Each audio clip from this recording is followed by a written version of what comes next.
양육에 대한 사전 교육이 부족한 상태로 거의 대다수의 부모들은 엄마와 아빠라는 타이틀을 부여받게 됩니다. 자녀를 양육하는 방법에 따라 두 가지 형태로 나눠볼 수가 있는데요. 오늘은 그 얘기를 해볼까 합니다. 자신의 유전자를 닮은 아이가 세상에 태어났을 때 누구나가 다 그런 생각을 합니다. 한번 잘 키워보겠노라고. 하지만 아이를 키우는 과정은 결코 만만치가 않죠. 자녀를 양육하는 데 있어서 여러분들은 조각가의 유형이신지 원석 세공사의 유형이신지를 점검해보는 시간을 가져보시기 바랍니다.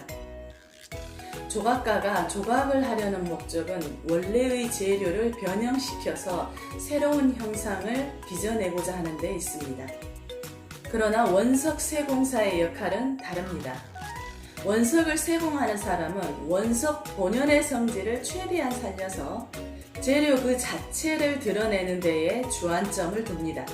조각가는 재료를 자기 것으로 만들고 마음대로 주무르면서 조각이나 부조 등 자신이 원하는 작품을 만들어냅니다.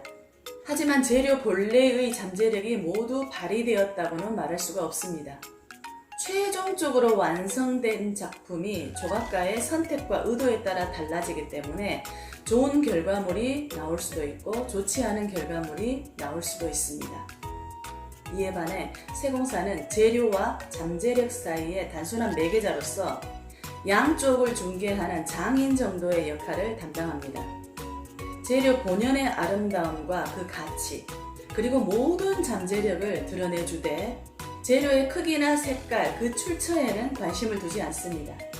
자신의 뜻에 따라서 완성된 작품의 모양을 결정하지 않으며 오로지 다이아몬드 본연의 성질만이 최종 형태와 빛깔을 만들어낼 수 있도록 다이아몬드 원석의 정체성을 살려내는 방향으로 작업을 합니다.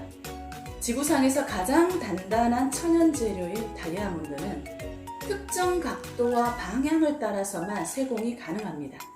여기서 놀라운 것은 세공 각도와 똑같은 동일한 다이아몬드는 없다는 것입니다. 제 아무리 똑같이 보이는 다이아몬드라 할지라도 성격은 서로 제각각인 자기만의 고유한 성질을 가지게 됩니다. 이렇듯 자기만의 고유한 세공 각도 때문에 하나의 다이아몬드는 다른 다이아몬드하고 결코 혼동될 수 없으며 외부에서 그 어떤 세공 처리가 이루어지더라도 원석 고유의 성질은 변하지 않습니다. 세공사는 자신의 뜻대로 결정면을 깎는 게 아니라 원석 자체의 각도와 잠재력, 해당 원석의 정체성에 따라 세공 작업을 합니다. 조각가는 재료를 가공하여 자신이 알고 있는 대로, 자신이 생각하는 대로 가공하는 것에 반해 세공사는 자신이 원하는 것을 생각하지 않고 원석 본연의 성질만을 드러내기 위해서 노력합니다. 다이아몬드 원석 안에 내재된 본연의 가치를 존중함으로써 최적의 결정면을 뽑아내는 것입니다. 지구상의 다른 보석이나 금속과는 달리 다이아몬드만큼은 형태를 변형해서 세공하는 것이 불가능합니다.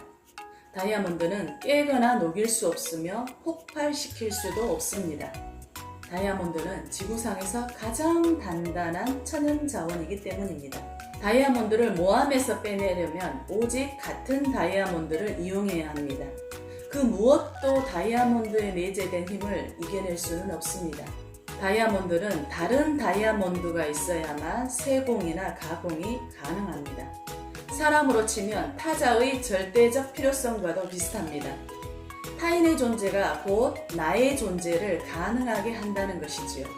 독일의 철학자 한나 아렌트는 타인의 불가피한 필요성에 대해서 스스로의 정체성을 확인받기 위해서 나는 절대적으로 타인에게 의존한다 라고 얘기합니다.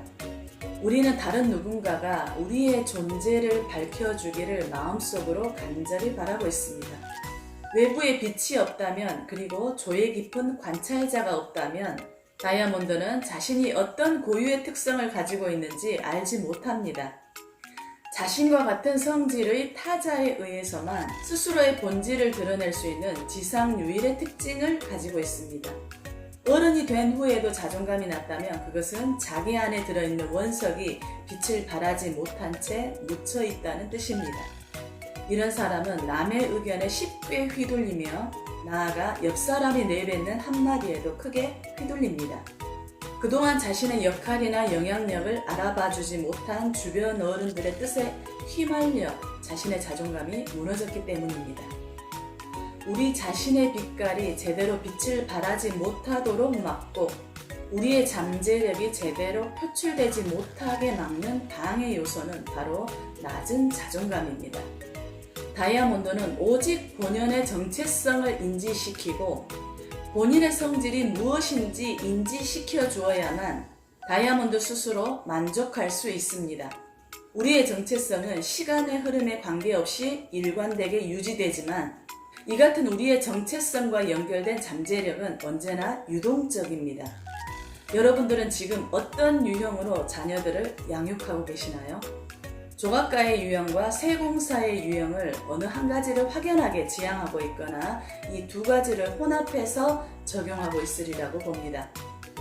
무엇보다도 중요한 사실은 아이들 각자가 가지고 있는 고유의 성향들을 인정하고 존중해주며 부모라는 매개체를 통해서 세상 밖으로 표현되고 또 그것을 통해 성장 발전할 수 있어야 된다는 것입니다.